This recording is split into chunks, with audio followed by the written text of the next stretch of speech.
nada, muy buen día. Nuestro grupo le corresponde el tema número 36. Está compuesto por Keisha Parada, Raimar Perdomo, Alexander Rodríguez y mi persona, José Luis Cano, correspondiente al desarrollo de las caras, fosas nasales y paladar.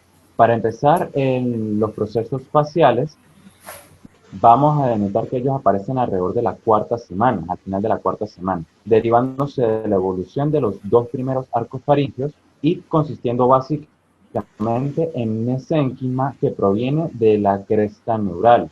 Hacia el final de la cuarta semana aproximadamente, se va a formar lo que es el centro de la cara, es decir, el centro de la cara a partir de lo que es el estomodeo boca primitiva. Es decir, que este va a ser como el punto de referencia para las prominencias que se van a desarrollar, dividiéndose entonces en una prominencia impar y tres prominencias pares. La prominencia impar, que sería el proceso frontonasal, y las prominencias pares, que serían los procesos nasales, maxilares y mandibulares, también conocidos como maxilares inferiores.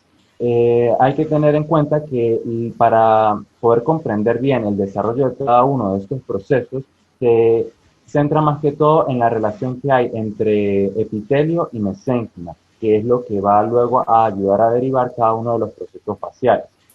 Seguidamente vemos que el desarrollo de cada uno de estos se va a dar, como se mencionó, respecto al estomodeo, es decir, que esto va a ser el punto de referencia, teniendo entonces que los maxilares inferiores van a desarrollarse caudal respecto al estomodeo, es decir, en la porción inferior. Los maxilares superiores en los laterales del estomodeo y el proceso frontonasal, la prominencia frontonasal se va a desarrollar en la porción craneal, o es decir, hacia el superior del estomodeo. Y finalmente, que van a haber dos procesos que se van a o dos prominencias que se van a desarrollar de una manera póstuma y que van a complementar el desarrollo de la cara, que van a ser las prominencias nasales. Estas van a ser las que completen las 5 prominencias que se desarrollan en la cara. Ahora vamos con lo que es la placoda olfatoria. La placoda olfatoria va a desarrollarse también al final de la cuarta semana, desarrollándose en la porción inferior del proceso frontonasal o nasofrontal, y va a desarrollarse como unos engrosamientos ovales bilaterales, es decir, en la porción inferior y a los laterales del proceso nasofrontal. Esto en el ectodermo de superficie. Estas placodas van a ser los primordios de lo que va a ser más adelante el epitelio nasal y se van a originar por lo que es la influencia de la porción ventral del prosencéfalo. Alrededor de la quinta semana, estas placodas se van a invaginar para formar así lo que es las fosas nasales, las cuales van a desarrollarse con una cresta de tejido hacia los laterales y a la parte intermedia, teniendo entonces lo que va a ser las prominencias nasales laterales y las prominencias nasales medias, que más adelante van a ayudar a formar las estructuras de la porción nasal de la cara. En la evolución de los procesos, en la evolución de los procesos faciales durante las semanas 6 y 7, las prominencias maxilares superiores van a tener un crecimiento continuo y simultáneo junto con las prominencias nasales laterales. Y estas van a comprimirlas al mismo tiempo hacia la línea media para posteriormente fusionarse con estas. Esto gracias a que la hendidura que las separa va a desaparecer y estas se van a fusionar, como se mencionó, para formar lo que es el labio superior, también con ayuda de las prominencias nasales laterales. Por su parte, las prominencias maxilares inferiores o mandibulares van a converger en la línea media y formar lo que es la porción de la mandíbula y el labio inferior. Se debe tener en cuenta que en un principio lo que son las prominencias maxilares superiores y las prominencias nasales laterales van a estar divididas por lo que es el surco nasolagrimal, el cual en su porción ectodérmica va a poseer lo que es un cordón epitelial. Este cordón más adelante por motivo de apoptosis se va a recanalizar. Al recanalizarse, en su porción superior se va a desarrollar un engrosamiento que va a ser el saco lagrimal. Este saco luego va también, luego del nacimiento, va a recanalizarse debido a que en este momento lo que hace es drenar en el meato inferior. Luego del nacimiento él se recanaliza para ya adoptar su posición definitiva. También debemos tener en cuenta que alrededor de la sexta y la séptima semana, lo que son las prominencias nasales mediales van a fusionarse con lo que son las prominencias maxilares superiores y nasales laterales. Esto, para que se fusionen, como se mencionó, se tienen que desintegrar sus epitelios de superficie y así poder constituir lo que es el labio superior y los procesos maxilares. Así también debemos tener en cuenta que de esta porción se va a originar lo que es el segmento intermaxilar y la parte media del labio superior. A continuación, mi compañera Kate. Yo voy a aplicar la formación del segmento intermaxilar, perdón. Inicia cuando hay un crecimiento de los procesos maxilares y también de los procesos nasales medial y lateral, en donde... ¿Esta es la diapositiva o tengo que pasarla? Segmento intermaxilar. Está más adelante. Más adelante. Siguiente.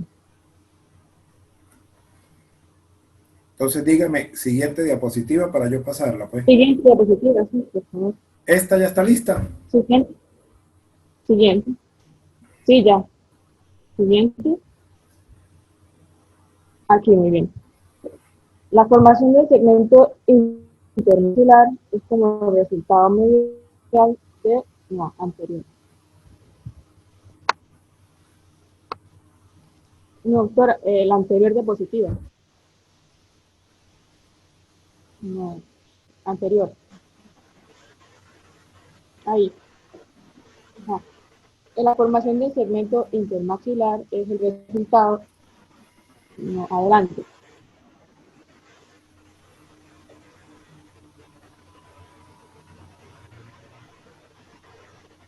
Doctor, ahí, esa diapositiva, doctor. La formación del segmento intermaxilar es el resultado del crecimiento medial de los procesos maxilares, las dos prominencias nasales mediales y laterales que se fusionan tanto en su superficie como en su profundidad, y estas estructuras que se fusionan forman el segmento intermaxilar, que está compuesto por un componente labial que va a formar el surco subnasal del labio superior, un componente labial que forma el surco subnasal del labio superior, un componente maxilar, donde va a llevar los 4 niveles de los dientes incisivos, y un componente palatino, donde va a estar ubicado el paladar primario triangular. El segmento intermaxilar se continúa con la parte rostral del tabique nasal para deformar la prominencia frontonasal. ¿No? Adelante. ¿No? Los derivados definitivos de los procesos faciales son 5. El primero sería el proceso frontonasal, que es derivado de la porción ventral del prosencéfalo y va a formar el techo del estomodeo o boca primitiva. Entonces tendremos los dos procesos maxilares derivados del primer arco mandibular, que van a formar las paredes laterales del estomodeo. Por otra parte tenemos los dos procesos mandibulares que provienen del primer arco faríngeo y forman el piso del estomodeo. Cabe recalcar que la membrana bucofaríngea también tiene un pequeño trabajo porque se reabsorbe en el día 26 y pasa a formar parte de la pared posterior del estomodeo. Entonces, del primer arco faríngeo se crean la prominencia frontal, maxilar y mandibular. Siguiente. Okay. El desarrollo de las fosas nasales se da cuando participa también las placodas nasales, que son originadas del neuroectodermo y los procesos nasales medial y lateral. Durante las 6 semanas se van a crear unas invaginaciones en el ectodermo de la placoda y también concomitantemente con el crecimiento de los procesos nasales. Esta situación da como resultado una depresión que se llama la fosita nasal. La fosita nasal al principio va a estar separada, van a irse a la media y se van a profundizar en el mesodermo subyacente, quedando separados transitoriamente por la membrana buconasal. Hacia finales de la 6ª semana, las membranas buconasales, no anterior, las membranas buconasales desaparecen y ahora va a quedar comunicando las fosas nasales con la cavidad oral, en lo que una comunicación conocida como coana primitiva por detrás del paladar primario. Cuando hay un crecimiento del ulterior del paladar secundario, ellas se van a reposicionar y se van a llamar coanas definitivas entre fosas nasales y nasofaringes. Hacia el tercer mes de vida intrauterina se van a crear unos relieves óseos que son conocidos como las conchas media, superior e inferior. Y a partir de esta fecha se van a formar unas evaginaciones del epitelio de la fosa nasal que se extiende hacia los huesos maxilar en el tercer mes, etmoides en el quinto mes, efenoides en el quinto mes y frontal en el sexto mes. Entonces aquí se van a formar los primordios de los senos perinasales, cavidades que terminan su formación en la adolescencia. Algo muy importante es que algunas células de las placoas olfatorias se van a diferenciar y ellas van a atravesar lo que va a ser más adelante la futura lámina cribosa del hueso etmoides, que es conocido como las cápsulas nasales, y ellas atraviesan eso para formar los nervios olfatorios. A continuación, mi compañero Alexander.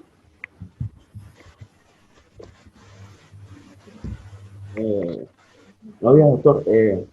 La lámina es la anterior. La anterior a esa. Esa es. Bueno, los conetes nasales empiezan a formarse durante el tercer mes en forma de cartílago, como elevaciones en las paredes laterales de las cavidades nasales, a partir del hueso etmoide. Luego de esto, a los ciclarse comienza su desarrollo, siendo el conecto inferior el primero en consolidarse.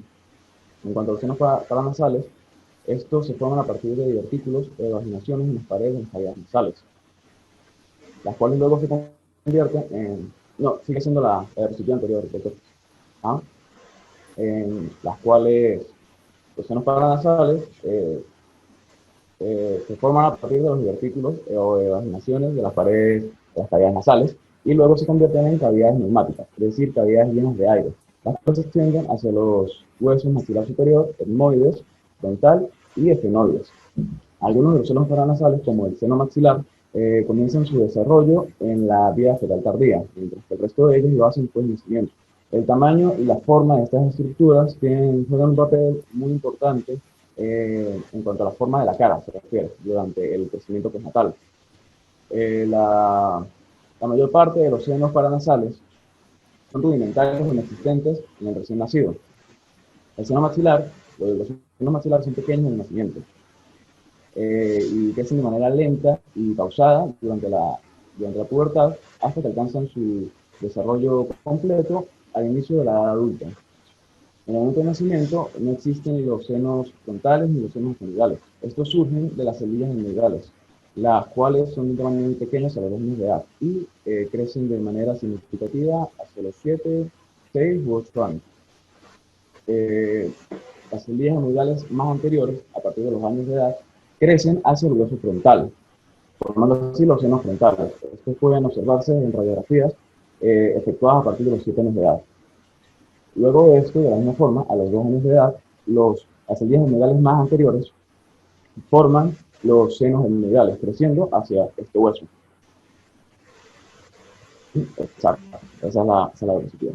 Bueno, ya, ahora sería la siguiente.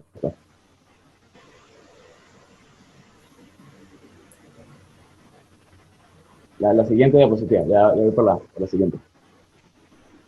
Ahora está. La formación de la mucosa olfatoria. Durante la séptima semana de gestación, el epitelio ectodérmico que se encuentra en el techo de las cavidades nasales se especializa para el epitelio olfatorio o mucosa olfatoria. En el epitelio olfatorio se encuentra la pituitaria amarilla, la cual se distribuye en la porción superior de la fosa olfatoria. Esta está constituida por células nerviosas, las cuales poseen pelos microscópicos llamados cilios. Estos están recubiertos de receptores sensibles a las moléculas de olor. Existen alrededor de unos 20 tipos de receptores, cada uno de los cuales se encarga de una clase determinada de moléculas de olor. Estas moléculas, estas células, establecen sinapsis con los nervios del bulbo olfatorio, formando así este canal que envía las señales al cerebro. Bien, la siguiente diapositiva, ok.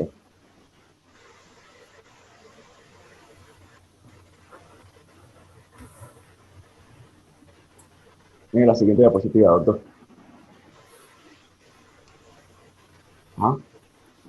La importancia de la mucosa olfatoria para el nervio olfatorio radica en que es la diapositiva anterior.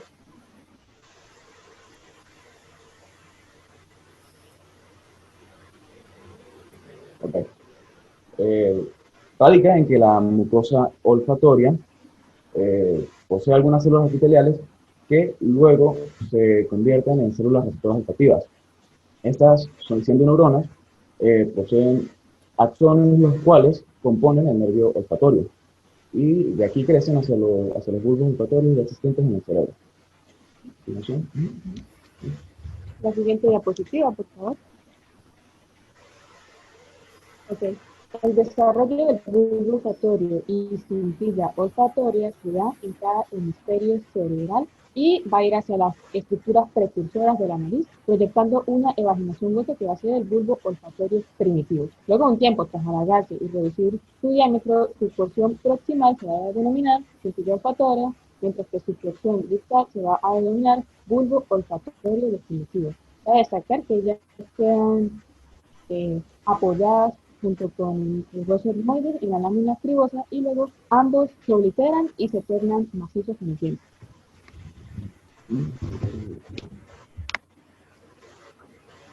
Siguiente diapositiva, por favor.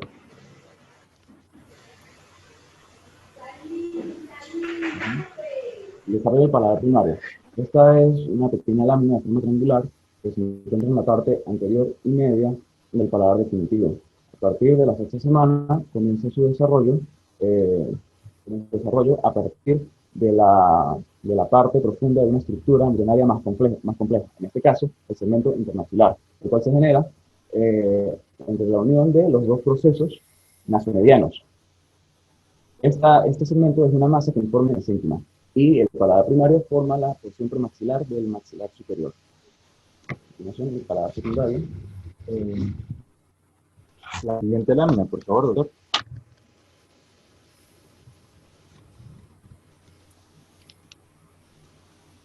Para la siguiente lámina, por favor. No le ha llegado, ya se la pasé. Dice el desarrollo del paladar secundario. Ajá, desarrollo del paladar secundario. Para el desarrollo del paladar secundario, este se va a ubicar como primordio las partes blandas y duras del paladar. Se va a iniciar su desarrollo en la semana número 6 por los esbozos precursores, que son láminas horizontales, también conocidas como los procesos palatinos. Estas van a nacer en la cara interna de los procesos maxilares.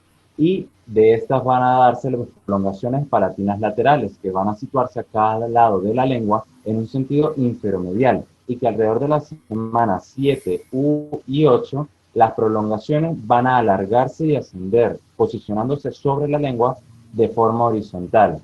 Se debe tener en cuenta que la lengua en un inicio va a ubicarse como un obstáculo para el desarrollo del paladar secundario, es decir, la unión y convergencia en la línea media de las prolongaciones palatinas laterales. Sin embargo, ese obstáculo desaparece debido a que durante el desarrollo de las mandíbulas o los procesos maxilares inferiores, la lengua va a disminuir de tamaño y va a descender de la posición en la que se encuentra, permitiendo así entonces que las prolongaciones palatinas puedan unirse sin ningún tipo de obstáculo subyacente y pueda formarse lo que sería el paladar secundario. Ahora lo siguiente lo va a exponer la compañera Reymar.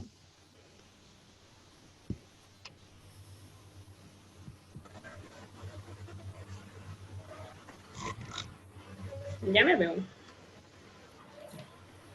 No, activa el video, Reymar. Ya lo tengo activado. Ya, ahora sí te ves. Ajá. Las estructuras que conforman el paladar definitivo. Tenemos que en el desarrollo normal de un paladar definitivo, las células mesenquimáticas de la cresta neural son aquellas que van a migrar hacia la cavidad oral primitiva y estas junto con el epitelio ectodérmico craneofaríngeo van a crear los procesos faciales, palatinos y los arcofaringeos. El paladar definitivo es aquel que se forma a partir de 3 esbozos. El primero es el paladar primario, el cual se deriva de los procesos nasales mediales, y el tercero y último es el paladar secundario. La siguiente diapositiva, por favor. las anormalías faciales, nasales y del paladar. En cuanto a las anormalías faciales, tenemos el síndrome de Treacher-Collins. Bueno, es una malformación, bueno, en realidad es una enfermedad congénita que se da por una malformación craneofacial. Un ejemplo de esta es la ausencia del hueso cigomático. ¿Por qué se da?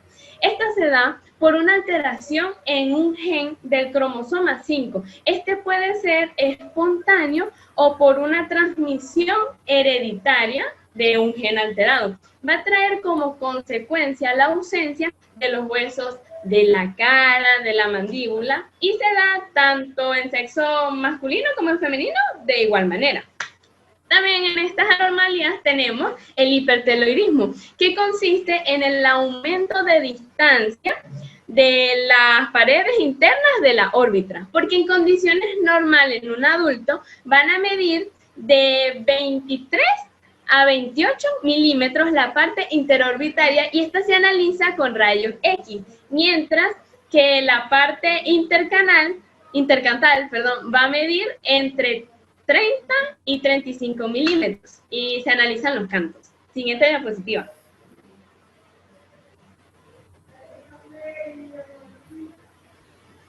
Ajá.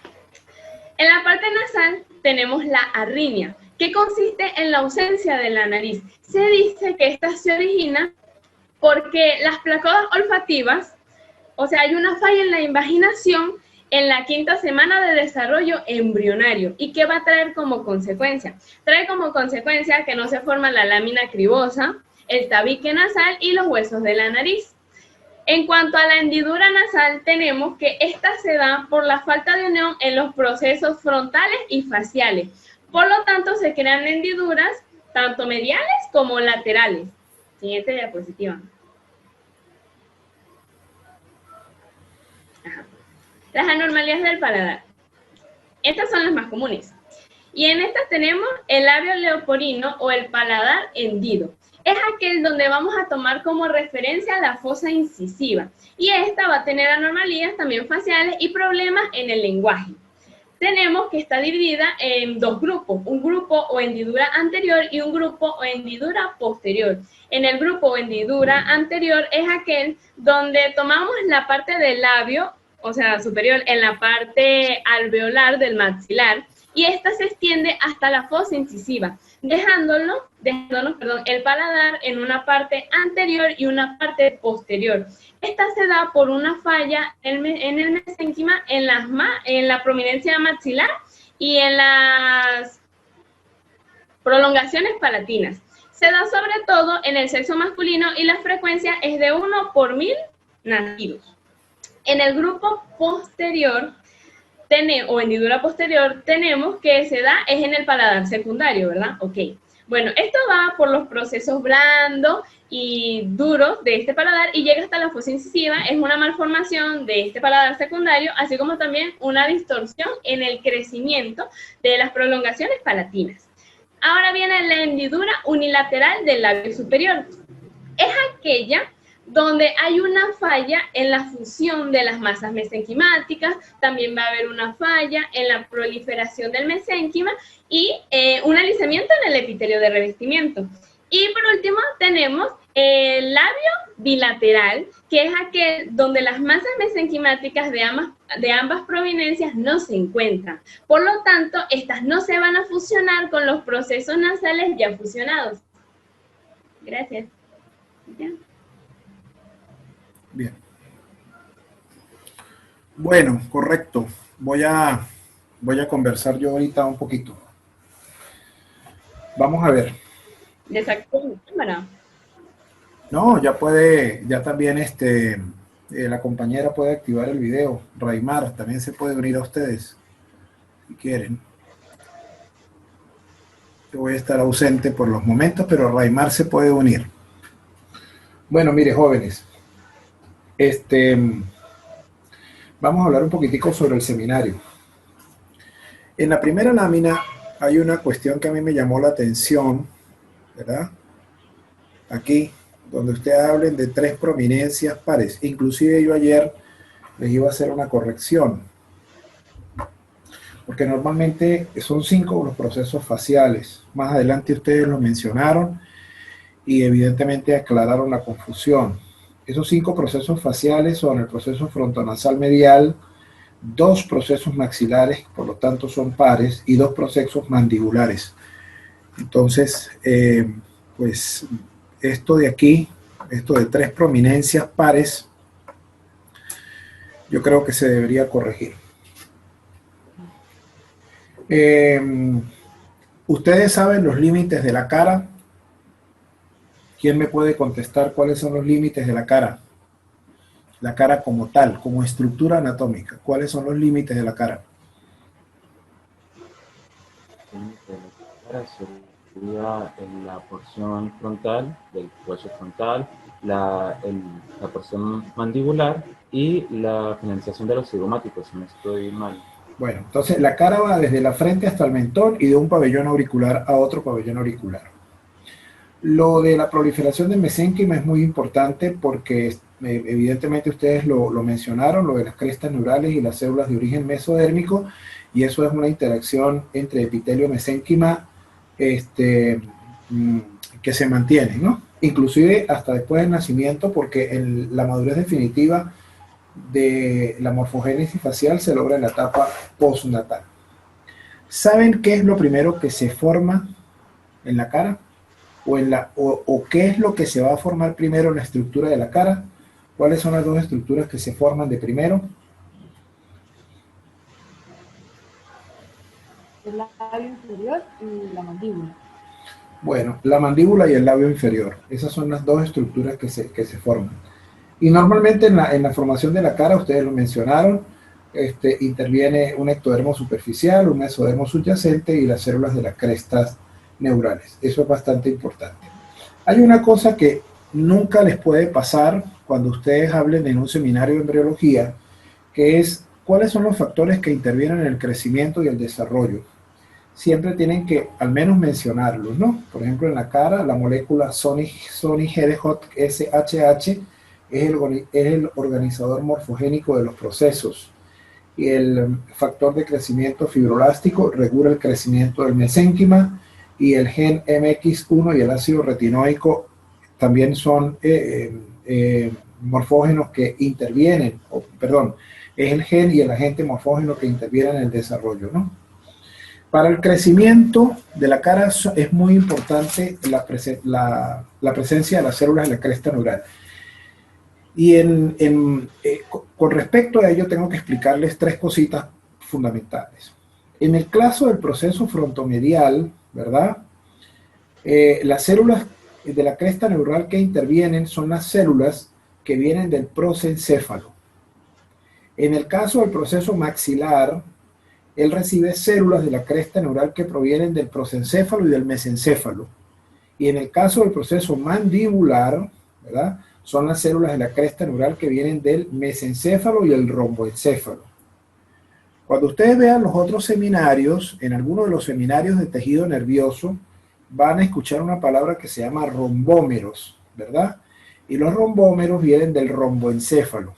Son como segmentos de esa segunda vesícula neural primitiva, ¿verdad? Y entonces intervienen los 2 primeros rombómeros para el desarrollo del proceso mandibular. Bueno, vamos a ver qué otra cosita les puedo agregar yo al seminario. Eso puede ser pregunta de examen.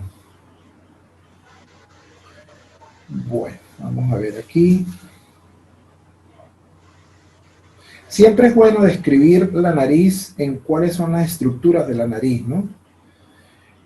Porque, pues evidentemente, siempre es interesante hacer como una especie de descripción para ir llevando a la persona que escucha el seminario de cómo son las partes de la nariz. Entonces la nariz tiene un dorso, tiene una punta y tiene la parte del tabique. Entonces las alas de la nariz pues se desarrollan de las prominencias nasales laterales, la raíz o el puente del proceso frontal nasomedial y la cavidad nasal de las fobias nasales que de la 4ª a la 8ª semana se concluye el proceso de función de los procesos faciales. ¿Ok? Bueno, Por ahí está está bastante bien. Hablaron de las coanas, eso es importante. Las coanas son posteriores. Eso está bien, eso lo mencionaron. Eso está perfecto. Hablaron también de dónde provienen las coanas. Muy bien. Y hablaron también de los cornetes, eso es importante. Bueno, a ustedes no les tocaba. Vamos a ver. Ok. Hicieron una muy buena referencia a lo que significa el segmento intermaxilar como paladar primario, los procesos palatinos laterales como paladar secundario. Eso también lo mencionaron bastante bien y colocaron unas láminas pues bastante bonitas, ¿no? Bien, eso es importante. Entonces, pero cuando hablaron de las alteraciones faciales, que prácticamente ahí le faltaron algunas cositas y yo se las voy a tratar de complementar. Las alteraciones faciales son todas más, otras más que vamos a mencionar aquí. La mayoría se producen por problemas de fusión, hipoplasia de los procesos faciales u un excesivo crecimiento, ¿ok? Entonces comenzamos con las primeras, que son las fisuras faciales. Supuestamente esas hendiduras faciales se están relacionadas siempre con la alteración de las migraciones de la célula de la cresta neural. ¿Y por qué? Porque las células de la cresta neural son las organizadoras de la morfogénesis craneofacial. Y las más frecuentes fisuras faciales son el labio hendido y el paladar hendido, ¿verdad? Y normalmente tienen una prevalencia muy alta porque, como lo dijo la compañera, están relacionadas con una herencia poligénica o multifactorial. ¿Ok? Entonces, el labio hendido es la fisura facial más frecuente, está relacionada con uno de miel recién nacido, uno de cada mil recién nacidos vivos. Se produce por falta de continuidad en el labio superior. Si ustedes se dan cuenta y revisan la literatura, siempre el labio afectado es el labio superior, bien sea en el lado derecho o en el lado izquierdo. Y va normalmente siempre de la nariz a la boca. Siempre es más frecuente unilateral a nivel de los incisivos, de la región de los incisivos y de los caninos, ¿no? Y se produce por falta de fusión de los procesos maxilares con las prominencias nasales. Después viene el paladar hendido, que la incidencia es de 1 en 2.500 recién nacidos vivos.